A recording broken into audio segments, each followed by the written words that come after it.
লীগের অভ্যন্তরে যে দ্বন্দ্ব, সেটি আওয়ামী লীগের কার্যক্রম বর্তমানে চলছে দুটি ভাগে। একটি হচ্ছে অনলাইনে, আর একটি হচ্ছে সাংগঠনিকভাবে।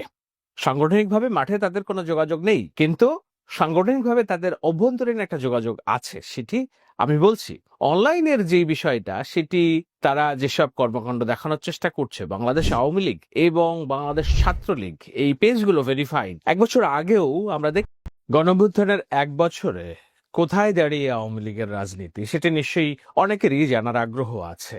আমারও অনেক জানার আগ্রহ, এই কারণে যে গোটা এক সপ্তাহ যাবৎ কিংবা তার আগে পরে থেকে আমরা শুনছি যে 5 আগস্টের বর্ষপূর্তির আগে পরে নাশকতা হতে পারে, আওয়ামী লীগের নানান রকম কর্মকাণ্ড হতে পারে। সেটার জন্য প্রস্তুতি ছিল সরকারের, প্রস্তুতি ছিল রাজনৈতিক দলগুলোর, এবং আমাদেরও দেখার ইচ্ছা ছিল যে আওয়ামী লীগ আসলেই ঘুরে দাঁড়ানোর মতো অবস্থায় আছে কিনা।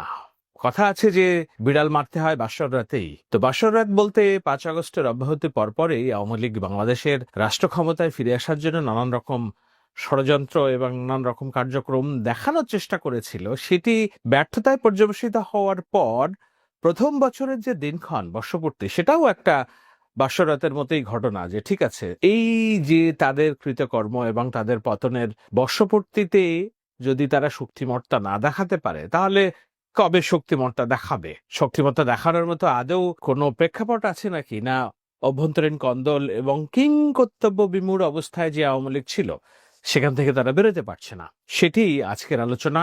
সেই আলোচনার খোরাক জোগাতে বিবিসির একটি প্রতিবেদন, কাদির কল্লোল আমার দীর্ঘদিনের সহ যোদ্ধা এবং আমার মেন্টর হিসেবে তাকে আমি মানি, এবং আওয়ামী লীগের সাথে দীর্ঘ দিনের তার যে সাংবাদিকতার কানেকশন সেটি আছে। কাদির কল্লোলের একটি প্রতিবেদনের শিরোনাম হচ্ছে যে ষড়যন্ত্র তত্ত্ব হিসেবে জুলাইকে হাজির করে ঘুরে দাঁড়ানোর চেষ্টা করছে আওয়ামী লীগ। অর্থাৎ জুলাইয়ের যে অভ্যুত্থান, সেই অভ্যুত্থানে একটি ষড়যন্ত্র হয়েছে, সেই ষড়যন্ত্রে আওয়ামী লীগ পতন হয়েছে এবং এই ষড়যন্ত্রে দেশ হেরে গিয়েছে, এই ধরনের একটি ন্যারেটিভ বক্তব্য উপস্থাপন করে কিংবা এই যুক্তির মাধ্যমে তারা রাজনীতিতে ফিরে আসতে চাইছে। সেটি নিয়েই আজকে আমি আলোচনা করব যে আওয়ামী লীগের বাংলাদেশের রাজনীতিতে ফেরার মতো পরিস্থিতি আদৌ আছে কিনা, কেউ দেখছেন কিনা, কোনো সম্ভাবনা আছে কিনা। কিন্তু আওয়ামী লীগ যে ফিরবে, ষড়যন্ত্র তত্ত্ব হাজির করবে, সেটার জন্য যে নেতৃত্ব দরকার, লিডারশিপ দরকার। বলা হচ্ছে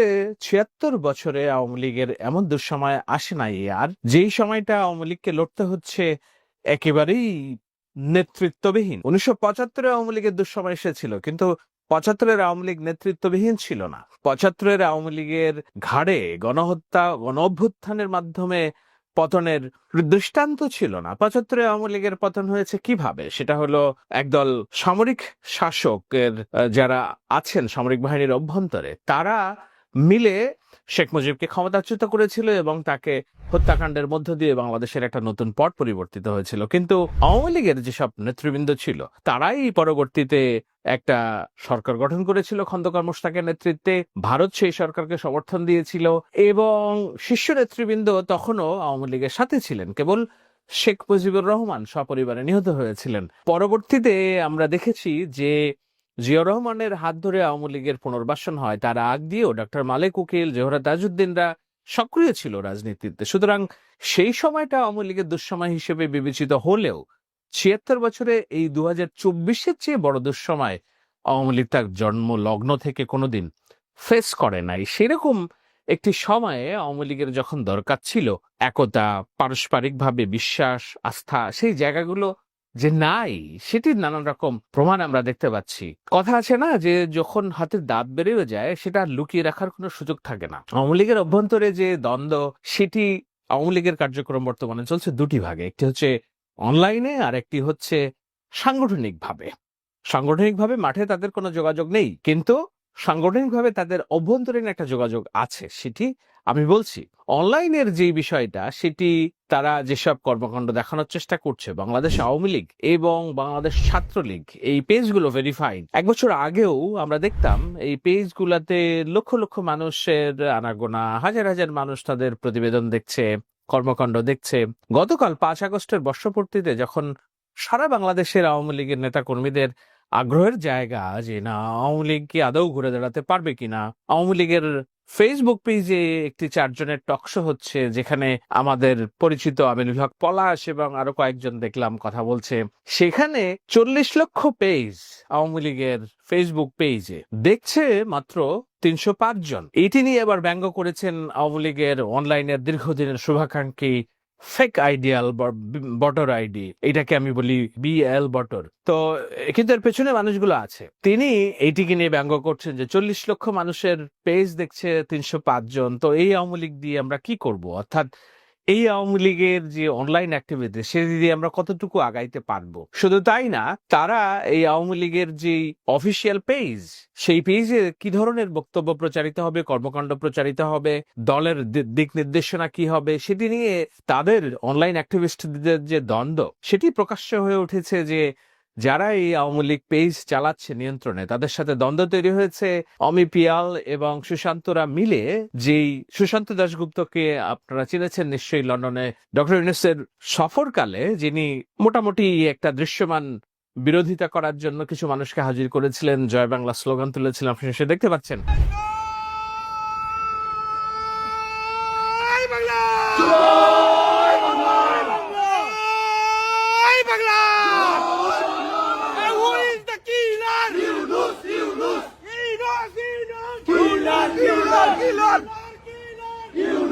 সুশান্ত, অমির রহমান পিয়াল, কেমিক্যাল আলী, এই নামগুলো তো দীর্ঘদিনের পরিচিত। আমরা তো 2013 সাল থেকে তাদের বিরুদ্ধে অনলাইনে লড়ছি। সুতরাং এরাই এখন ত্রাণকর্তা, এবং তারা একটা এটিম নামক, অর্থাৎ এতিম, বাবা মা নেই, এটি আমরা বলি ব্যঙ্গ করে, কিন্তু তারা বলেছে এ টিম, অর্থাৎ আওয়ামী লীগ টিম, এটার বাংলা হয় এতিম। তারা সংগঠিত হওয়ার চেষ্টা করছিল। সুশান্তকে তারা ব্লক করেছে, বলছে প্রকাশ্যে ঘোষণা দিয়ে যে সুশান্ত আমাদের নিয়মকানুন মানছে না। সুতরাং তারা যে 2-3 ভাই ছিল, সেখান থেকে এক ভাইকে তারা বিদায় দিচ্ছে। কোন ভাইকে? যে এই ভাই মাঠে সংগঠিত করার নেতৃত্ব দিচ্ছিলেন, লন্ডন বিরোধিতার নেতৃত্ব দিচ্ছিলেন। তো এই হলো আওয়ামী লীগের অনলাইনে যারা যোদ্ধা আছে তাদের অভ্যন্তরীণ কন্দল। কেন কন্দল? কারণ কন্দল হচ্ছে যে তারা মনে করছে যে আওয়ামী লীগ যেই পথে চলা উচিত সেই পথে দলটি চলছে না, এবং আওয়ামী লীগের 40 লক্ষ ফলোয়ার পেজে 5 আগস্টে, যেখানে মানুষের আগ্রহের কেন্দ্রবিন্দু থাকা উচিত যে কি ঘটনা হচ্ছে, সেখানে 305 জন দেখছে। আমি দেখেছি শেখ হাসিনা এদিন বর্ষপূর্তিতে হত্যা, পুলিশ হত্যা, ছাত্র গণতন্ত্র হত্যা নামক একটি শোতে তিনি অংশ নিয়েছেন, কথা বলেছেন। যেহেতু গণমাধ্যমে তার বক্তব্য প্রকাশে বাধা আছে, আমরা জানি না তিনি কি বলেছেন। আমার নিজেরও আগ্রহ হয়নি, কেননা এই মিথ্যাচার দেখার মতো রুচি এখনো আমার হয়নি, এবং সেটা আমি প্রচারও করছি না। কিন্তু আপনারা দেখতে পাচ্ছেন যে না, শেখ হাসিনাও বক্তব্য দিয়েছে। আমি যে আলোচনাটা করছিলাম যে আওয়ামী লীগ 1 বছর পর কোথায় আছে, বিবিসির এই প্রতিবেদন অনুযায়ী মূল যে কথা, সেই কথাটা আপনাদের আমি একটু পড়ে শোনাই, এবং কেন ষড়যন্ত্র তত্ত্ব তারা হাজির করছে সেটি একটু পড়ে শোনাই।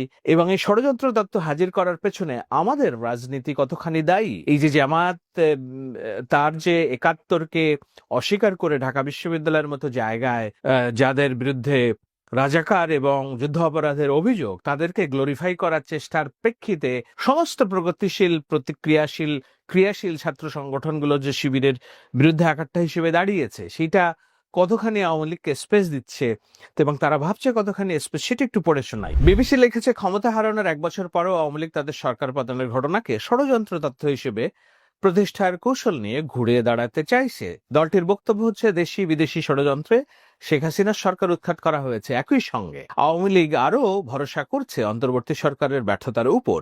আইন শৃঙ্খলা পরিস্থিতি নিয়ন্ত্রণ সহ বিভিন্ন ক্ষেত্রে এই সরকারের ব্যর্থতা দলটির রাজনীতিতে ফেরার পথ সহজ করে দিচ্ছে বলে ধারণা অনেক নেতার। তবে জুলাই আগস্টে আন্দোলনের দমননীতি চালানো, হত্যাকাণ্ডের ঘটনা নিয়ে আওয়ামী লীগের অনুশোচনা প্রকাশের কোনো ইঙ্গিত নেই। এ নিয়ে রাজনীতিতে সমালোচনা আছে। রাজনৈতিক বিশ্লেষকরা বলছেন, 15.5 বছরের দীর্ঘ শাসনামলে আওয়ামী লীগ ক্ষমতার অহংকারে রাজনীতি বিচ্ছিন্ন হয়ে প্রতিপক্ষ রাজনৈতিক দলগুলো, এমনকি সাধারণ মানুষকেও খেপিয়ে তুলেছিল। দলটি একা হয়ে পড়েছিল। দলটি এখনো একদম একা, তার পাটে কেউ নেই। তো এই লম্বা প্রতিবেদন আমি পড়ছি না, একটা জায়গায় কেন ষড়যন্ত্র হিসেবে প্রতিষ্ঠা করার সুযোগ দেখছে আওয়ামী লীগ রাজনীতি করা, সেটির ব্যাখ্যা আমি পড়ে তারপরে আমি আমার সারমর্ম টানবো। আওয়ামী লীগ সরকারের পতনে গণ অভ্যুত্থানের কৃতিত্বের দাবি নিয়ে বিএনপি, জামায়াত ইসলামী সক্রিয় দলগুলো এবং বৈষম্য বিরোধী ছাত্র আন্দোলন ও ইসলামী ছাত্র শিবির সহ বিভিন্ন সংগঠন বিতর্কে জড়িয়ে পড়েছে সাম্প্রতিক সময়ে। তাদের পাল্টাপাল্টি দাবিতে এক ধরনের বিভক্তি তৈরি করেছে। এই পরিস্থিতিটাকে আওয়ামী লীগ তাদের ষড়যন্ত্র তত্ত্বের পক্ষে যুক্তি হিসেবে তুলে ধরছে। দলটি জুলাই আগস্টের আন্দোলন দমনের ক্ষেত্রেও জামায়াত শিবির সহ বিভিন্ন পক্ষের বিরুদ্ধে ষড়যন্ত্রের অভিযোগ তুলেছিল। অর্থাৎ জুলাই আগস্ট যে জামায়াত শিবিরের একটি ষড়যন্ত্র, সেটি তারা প্রথম থেকেই বলে আসছে এবং আমাদের কিছু গণমাধ্যম ব্যক্তি, বিশ্লেষক, সাংবাদিক তাদের রাজনীতিতে পূর্ব অভিজ্ঞতা না থাকার কারণে, বাংলাদেশ রাষ্ট্রকে না বোঝার কারণে তারাও এদিকে সামনে থেকে যেটা দেখছে সেভাবেই ফুলিয়ে ফাঁপিয়ে প্রচার করছে। দেশি বিদেশি সাংবাদিক যারা কাজ করেন বাংলাদেশের হয়ে, আমি নাম বলছি না কারণ আপনারা জানেন যে কারা এর পেছনে দায়ী, তারা এই জুলাই আগস্টে শিবিরের যে অর্জন, জামাতের যে অর্জন, সেটিকেই মহত্ব রূপে প্রচার করার যত চেষ্টা করছে আওয়ামী লীগ, তত এটিকে গ্লোরিফাই করে টেনে নেওয়ার চেষ্টা করছে, যে বলছে ইয়েস আমরা তো বলেছি এটি জামাত শিবির এবং ৭১-এর স্বাধীনতা বিরোধীদের অর্জন। এবং সেই ঘটনার পরম্পরায় ঢাকা বিশ্ববিদ্যালয়ে যে ঘটনা হয়েছে সেটার যোগসাজশ কি এবং এটার সমস্যাটা কোথায়, শঙ্কাটা কোথায়, সেটি আমি আলোচনার শেষে বলবো। সেখানে বলছে যে একদিকে গ্রেপ্তার আতঙ্ক, অন্যদিকে রাজনীতির মাঠের এখনকার নিয়ন্ত্রক দলগুলোর আক্রমণের ভয়। এমন প্রতিকূল অবস্থার মধ্যেও আত্মগোপনে থাকা আওয়ামী লীগের তৃণমূলের নেতাকর্মীরা বিশ্বাস করেন শেখ হাসিনা সরকারের পতনের ক্ষেত্রে দেশি বিদেশি ষড়যন্ত্র হয়েছে। দেশে অন্তত ৫টি জেলার বেশ কয়েকজন নেতার সঙ্গে কথা বলে এমন ধারণা পাওয়া গিয়েছে। তো যাই হোক, ৫টি জেলার আওয়ামী লীগ নেতাদের সাথে কথা বলে ধারণা পাওয়া গিয়েছে এবং যে তারা মনে করছে যে ষড়যন্ত্র তত্ত্বটাকে সামনে নিয়ে আসলে জনগণ এটা বিশ্বাস করবে।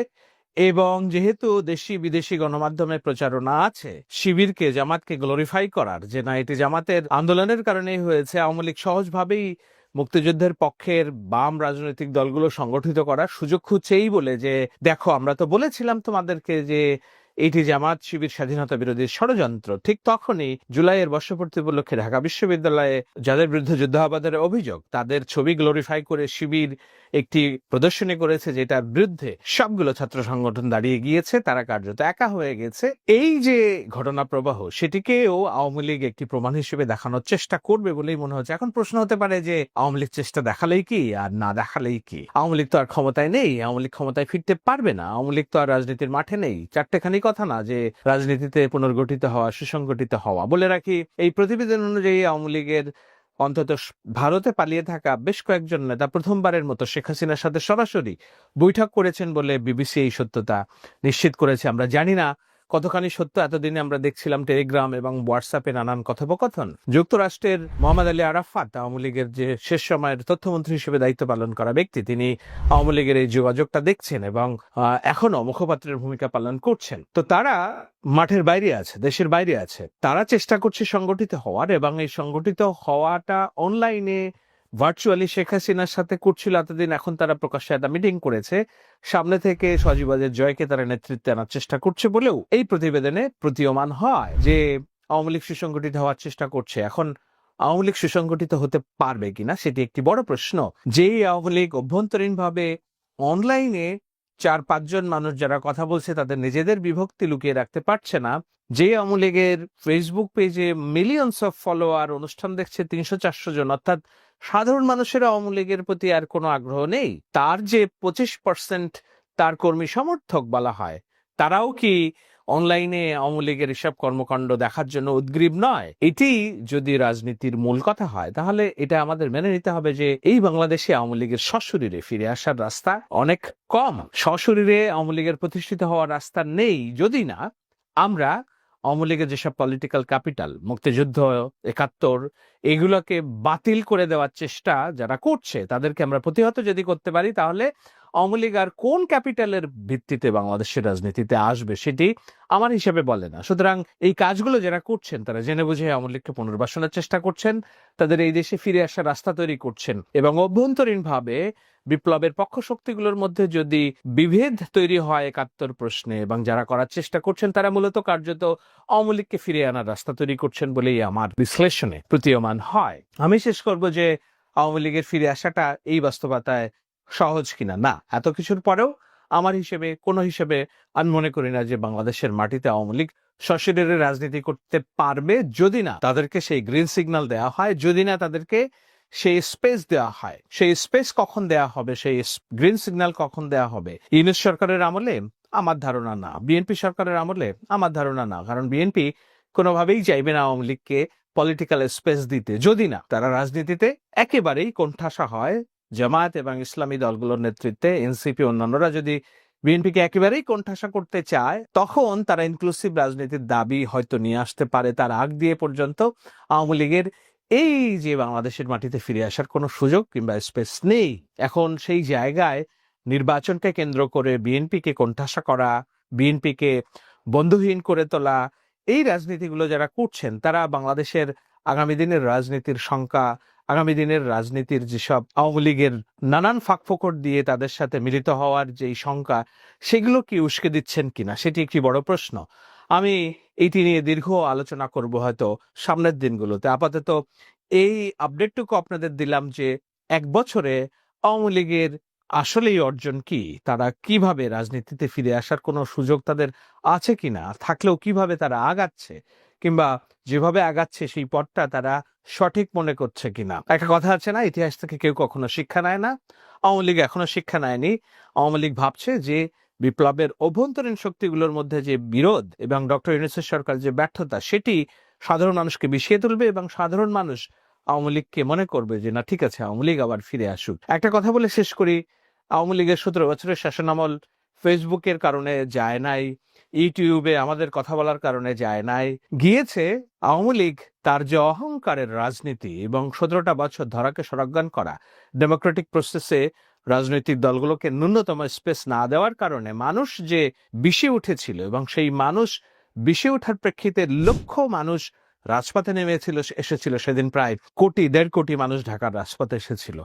আওয়ামী লীগকে যদি বাংলাদেশের রাজপথে আবার রাষ্ট্র ক্ষমতায় কিংবা রাজনীতিতে আসতে হয়, তাহলে এই সমপরিমাণ মানুষ, 1 থেকে 1.5 কোটি মানুষ অথবা তারও বেশি মানুষ একত্রিত হয়ে আওয়ামী লীগের পক্ষে নামতে হবে, আওয়ামী লীগের পক্ষে স্লোগান তুলতে হবে, আওয়ামী লীগকে বরণ করে নেওয়ার জন্য রাজপথে নামতে হবে, মৃত্যুর মুখে যেতে হবে অন্তত হাজার হাজার মানুষকে, ঠিক যেভাবে 5 আগস্ট শেখ হাসিনাকে বিদায় দেওয়ার জন্য 36 দিনে কয়েক হাজার মানুষের প্রাণহানি ঘটেছে। অপরূপ পরিমাণ প্রাণহানি আওয়ামী লীগের তরফ থেকেও যারা জীবন বিলিয়ে দেওয়ার জন্য প্রস্তুত থাকবে, এই ধরনের ডেডিকেশন ছাড়া বাংলাদেশের রাজনীতিতে আওয়ামী লীগের ফিরে আসার রাস্তা যে নেই। প্রিয় দর্শক, আওয়ামী লীগ পুনর্বাসনের চেষ্টা করছে এবং তারা তাদের দলের যে কার্যকলাপ রয়েছে সেটি কিন্তু চালিয়ে যাচ্ছে। তবে যেভাবে চালিয়ে যাচ্ছে, এটিতে আসলেও জনগণের মন জয় করা এবং নতুন করে কোনো বিপ্লব করা এবং তারা হুট করে ক্ষমতায় চলে আসা এবং শেখ হাসিনা চট করে বাংলাদেশে ঢুকে পড়া, এর কোনোটাই কিন্তু সম্ভব নয়। এখানে আমরা দেখছি আওয়ামী লীগ যে অপরাধ করেছে বিগত দিন, সেই অপরাধের যে একটি কালো অধ্যায়, সেই অধ্যায়ের যে ইতিহাস, সেই ইতিহাস বাঙালি জাতি যতদিন মনে রাখবে এবং তাদের চোখের সামনে যতদিন বাসবে, ততদিন পর্যন্ত আওয়ামী লীগ পুনর্বাসন হওয়াটা এটা অনেকটাই কঠিন। যদিও তারা বলছে যে তারা হয়তো কয়েক বছরের মধ্যে ঘুরে দাঁড়াবে এবং আওয়ামী লীগ বলছে যে আমাদের উপর যে ষড়যন্ত্র করা হয়েছে, সেই ষড়যন্ত্র থেকে তারা মুক্তি চায় বা তারা এটা বিচার চায়, এমন কিন্তু শেখ হাসিনা বলছে এবং ভারতের কাছে বারবারই কিন্তু তারা ভারতকে নিয়ে পুনর্বাসন হওয়ার চেষ্টা করে যাচ্ছে। তবে এখন যেটি সমস্যা হচ্ছে, আমরা দেখছি আওয়ামী লীগের নেতা যারা ছিল, আওয়ামী লীগের যারা দোসর ছিল, তারা কিন্তু এখন চুপচাপ এবং নীরব। কেন নীরব? তারা কিন্তু বিগত দিন এমনভাবে তারা তাদের নিজের অবস্থানকে শক্তিশালী এবং অর্থ সম্পদে তারা ভরপুর করে রেখেছে, যে এখন নতুন করে তারা যদি ক্ষমতায় না আসে বা তারা যদি বিগত 10-15 বছর ক্ষমতার বাহিরে থাকে, তাহলে কিন্তু আরামায়েশে তারা থাকতে পারবে। আর বিশেষ করে এখন ডক্টর ইউনূস তাদেরকে তেমন কোনো শাস্তি বা কোনো আইনের আওতায় আনছে না। বিষয়টি কিন্তু খুবই দুঃখজনক এবং এই বিষয়টি আওয়ামী লীগের জন্য একটি শান্তির কারণ, যে আমরা এতদিন অপরাধ করার পরেও তার এখনও আমরা আইনের ছোঁয়া ধরার বাহিরে রয়েছি। এটি কিন্তু তাদের ভিতরে একটি ভালো লাগা কাজ করছে, আর এই ভালো লাগা কাজ করাতেই কিন্তু তারাও কিন্তু চাচ্ছে না এই ডক্টর ইউনূসকে তেমন একটা হেনস্থ করতে, কিন্তু শেখ হাসিনা সেটা তো ভারতে বসে যে সে যে বাংলাদেশের প্রতি কুনজর দিয়েছে এবং বাংলাদেশের জনগণের প্রতি যে কুনজর দিয়েছে এবং ছাত্র জনতার কি বেশি ক্ষিপ্ত তিনি, সেটা কিন্তু দেখা যাচ্ছে। তবে আওয়ামী লীগের বেশিরভাগ নেতাদেরকে দেখা যাচ্ছে তারা নীরব রয়েছে এবং তারা নিজেদের অবস্থানে তারা খুশি রয়েছেন।